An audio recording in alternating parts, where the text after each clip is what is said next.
tiket masuk 5.000. Terus tour guide-nya 100.000.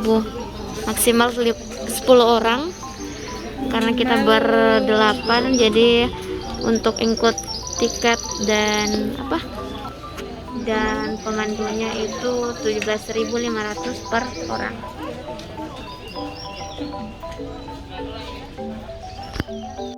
Karena mbaknya ini sudah berenam dan ini berdua, jadi sudah 8 orang. Sudah satu kelompok.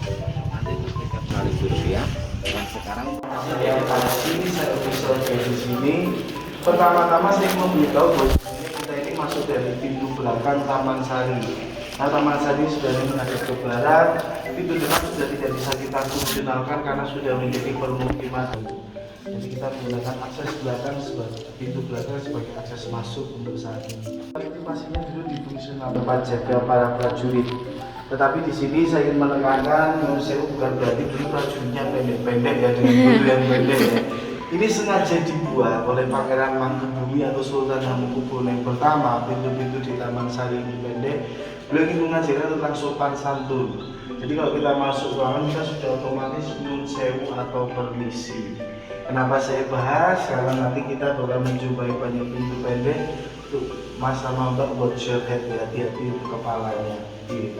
Ya kita bisa mulai di sini.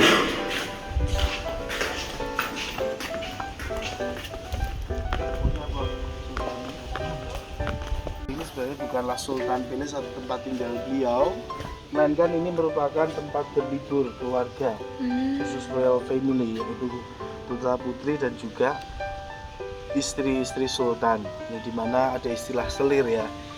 Karena Nyun Sewu tempat ini dibangun 3 abad yang lalu tahun 1758 oleh Sultan Hamengkubuwono yang pertama atau nama keren beliau Pangeran Mangkubumi, yang dimana sayangnya hanya difungsionalkan sampai tahun 1812 saja, terakhir pemerintahan Sultan Hamengkubuwono kedua.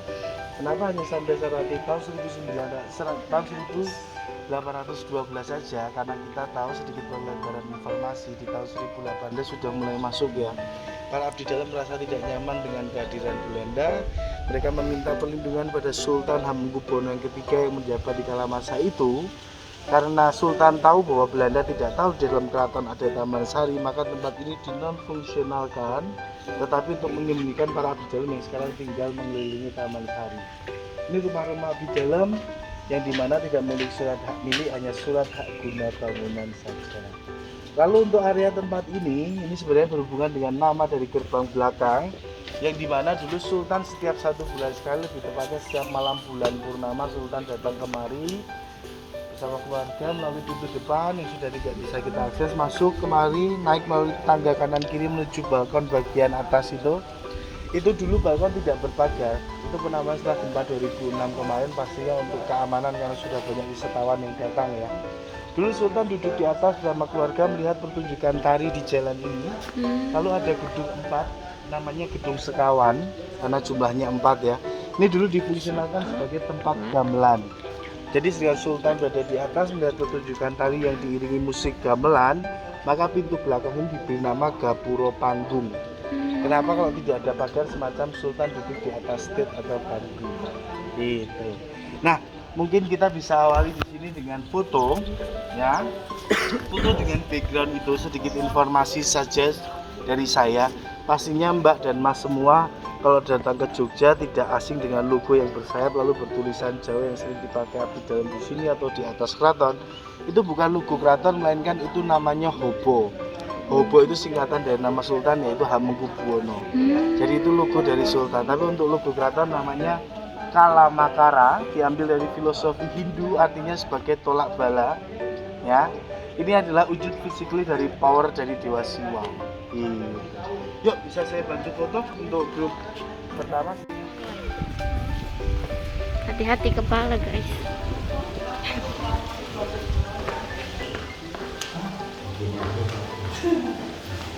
Nah, kita bisa mulai dari situ. Kolam yang di depan kita ini adalah kolam utama khusus untuk selir-selir.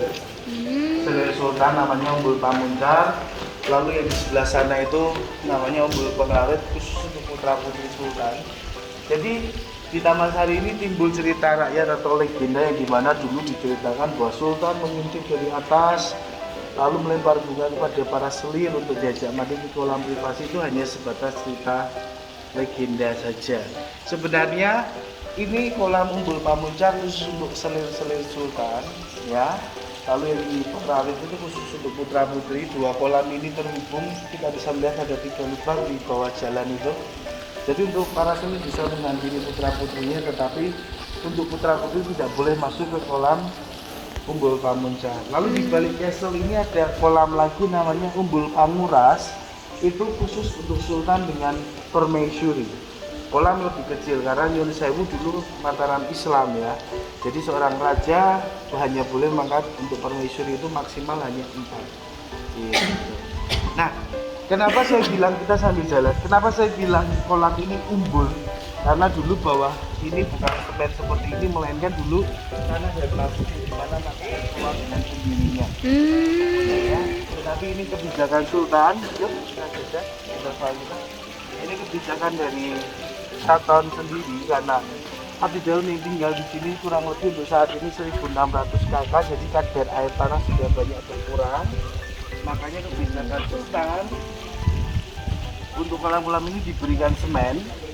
Lalu untuk air kita sudah menggunakan air pump. Air pump.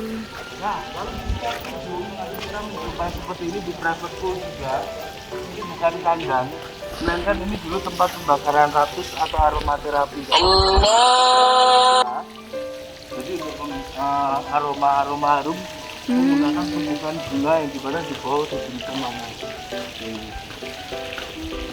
Ya, pengharum-pengharum. Nah, ini titik spot foto untuk di bagian kolamnya. Jadi untuk foto bisa saya bantu foto di sini, saya ambil dari atas ini. Ini bukan orang Indonesia, melainkan bentar ya, ini itu bukan orang Indonesia, melainkan dari orang Mongol dan juga orang Portugis. Hubungan emosional dari orang Mongol, kenapa? Karena salah satu permaisuri dari Sultan Hadi pertama itu masih keturunan dari kerajaan Mongol. Maka kita bisa melihat arsitektur untuk genteng dan juga genteng di sini tebal-tebal. Jadi genteng semacam kelenteng gitu ya. Lalu untuk orang Portugis itu ketidakupdatean jalur dagang orang Portugis tadi. Jadi di tahun 1700-an kita sudah mengetahui bahwa Belanda sudah membuat jalur dagang di pantai utara Jawa atau Pantura. Tetapi dulu ada pedagang Portugis yang tidak up to date dengan jalur dagang. Dia melalui jalur dagang di jalur selatan Pulau Jawa. Karena ketidakupdatean beliau terdampar di salah satu pantai, lebih tepatnya di Kabupaten Wonosari atau Gunung Kidul, yang dimana karena keterbatasan bahasa di dalam di sana orang bawa ke kerajaan. Terus welcome Sultan yang sangat baik menampung kita. Sebelum beliau pulang, beliau bilang bahwa saya bukan pedagang, melainkan saya ahli tata bangunan. Makanya dibangunkanlah Taman Sari dan Water Castle. Sebagai ucapan terima kasih, nama orang Portugis tadi diabadikan menjadi salah satu pantai di Wonosari. Mungkin ada yang tahu. Lalu, ini namanya paling aneh. Pantai Baron. Baron itu nama orang Portugis. Ke pantai saja belum Kita pernah. menuju ke private pool ya. Private pool. Kita menuju ke private pool atau Umbul Panguras. Umbul Panguras. Umbul Pamuras. Ini Pamurar, Pengrawut, Panguras.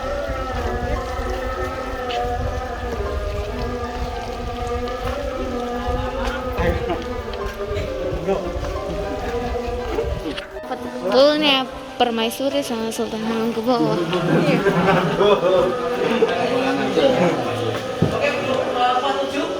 Nah, kita habis ini kita kemari dulu. Wah. Ini adalah private pool ya.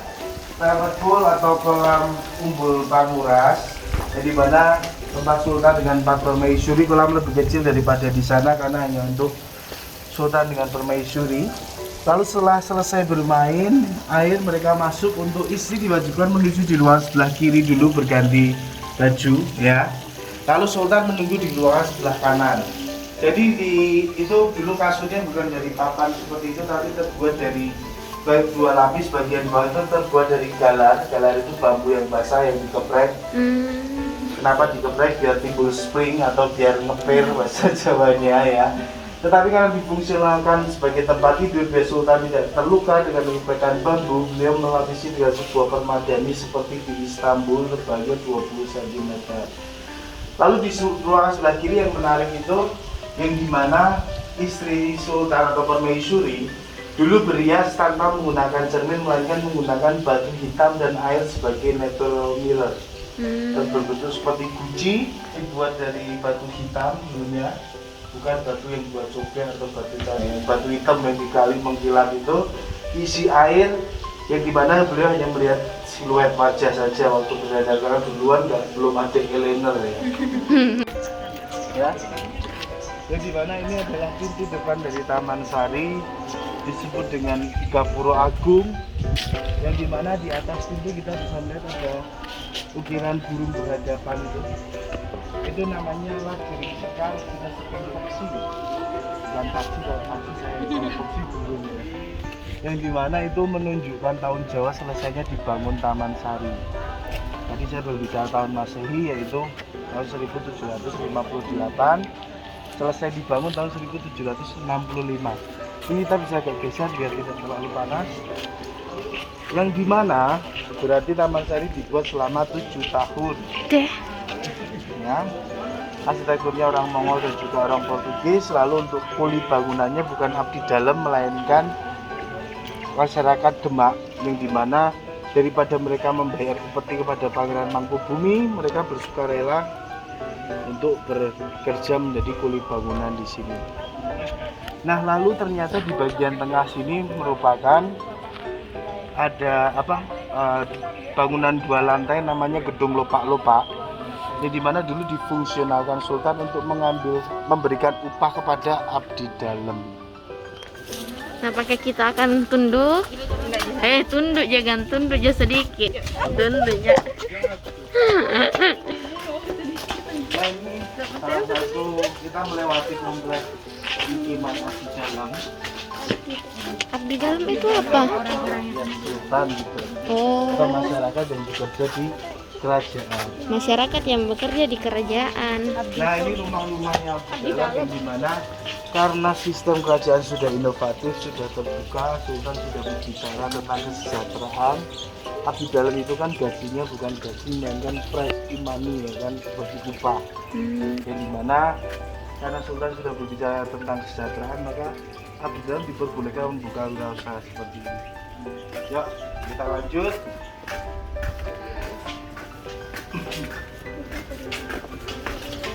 Tapi yang ini berarti keturunan abdi dalam yang tinggal sekarang. Iya, mungkin kakek keturunan. Iya, keturunan.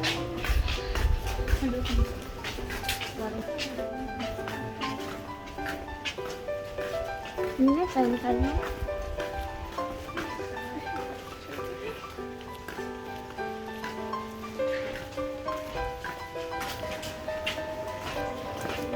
Ada juga yang ada menjual deh.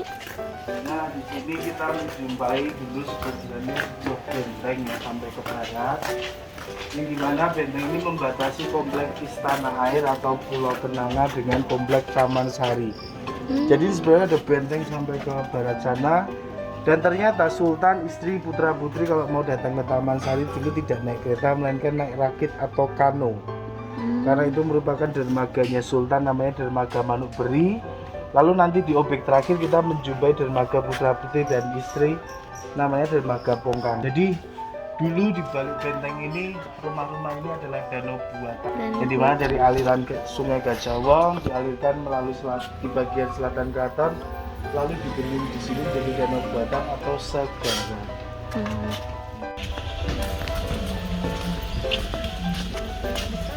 Nah, di depan kita menjumpai destinasi yang untuk saat ini dibutuhkan, yaitu Sumur. Sumur. Mana sumur? Ada 5 tangga ini. sudah tidak bisa kita akses untuk saat ini. Sumur Gemuling ini sendiri dulu difungsionalkan sebagai masjid bawah air dan bawah tanah ya. Kalau sekarang Oh, ini sumur ini? tapi dulunya di bawah air. Ini bangunan bagian atas. Ini ada 2 lantai. Kita bisa lihat di tenda ini.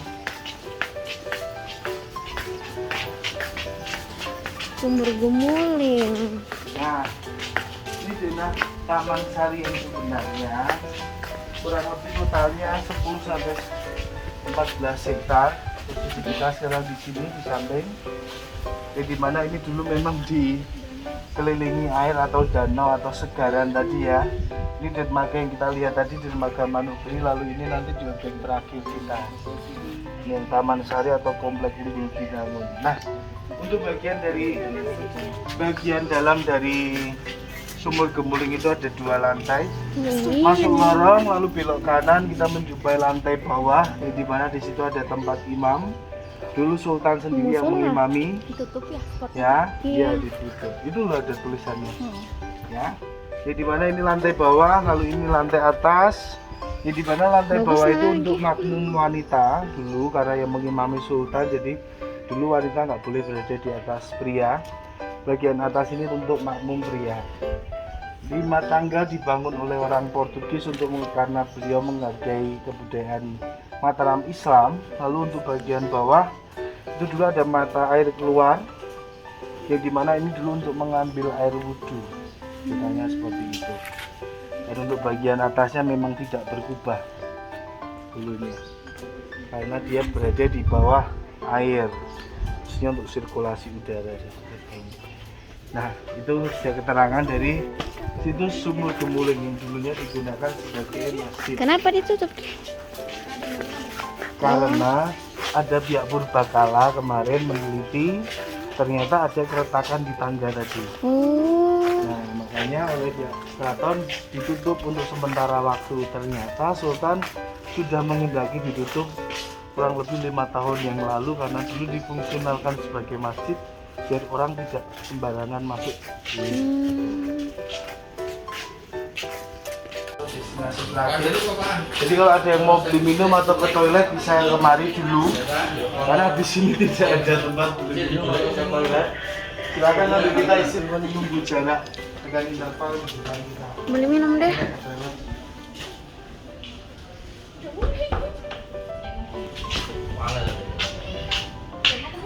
Mau. Ayo. Bagian bawah lantai dasarnya dulu untuk bergaulnya putri-putri kerajaan dengan abdi dalam, belajar menari, belajar sate, pedang.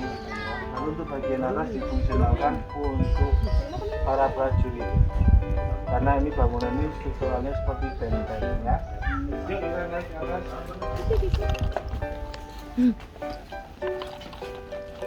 Harap ditutup.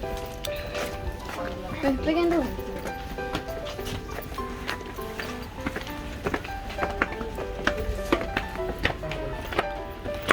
Berapa, Mbak? Dari grup 48 ya. Iya. Yuk.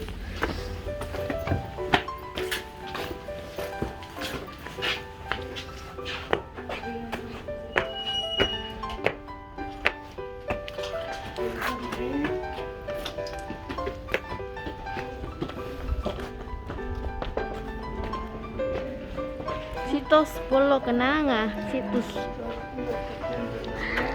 Di sini kalian bisa eksplor foto. Punya waktu kurang lebih 7 sampai 10 menit.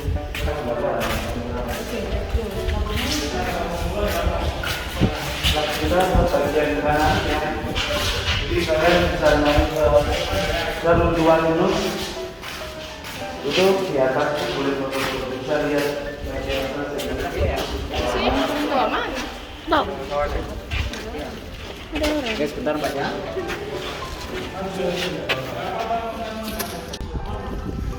Nggak bisa lu kesini kan? Siapa bilang?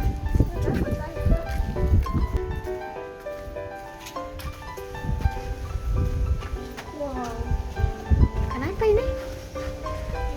Runtuh gitu. Siapa bilang? Mas naik ke mana? Itu.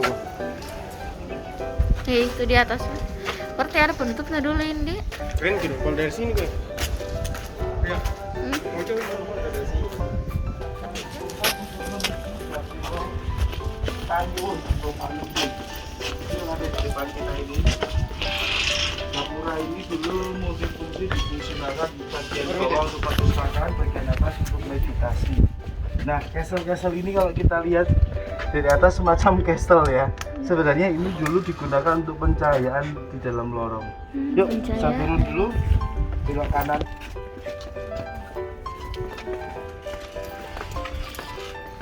Kanan mas, naik gini. Ya.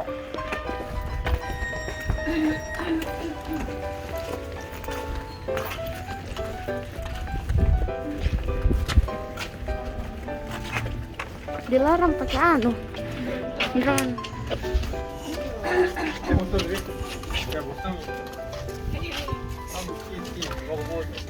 Intervalnya.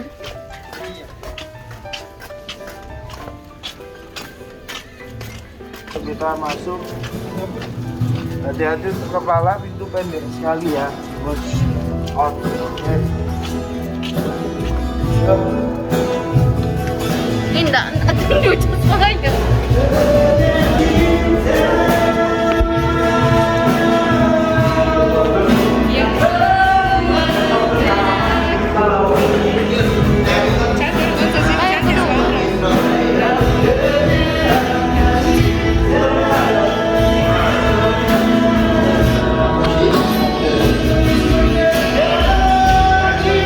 Ih, bagus nah.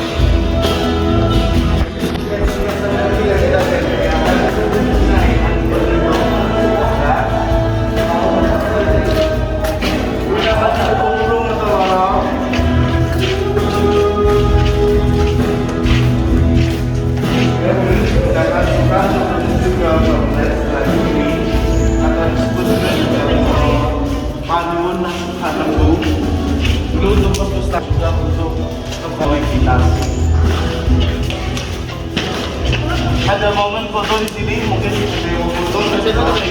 Saya foto ya. Iya. Sini weh.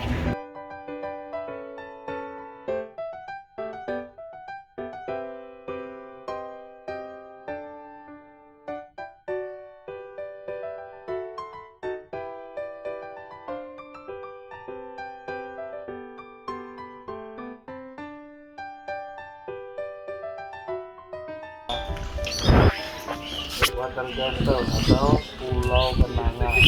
Jadi, ya tadi kita di bawah itu loh.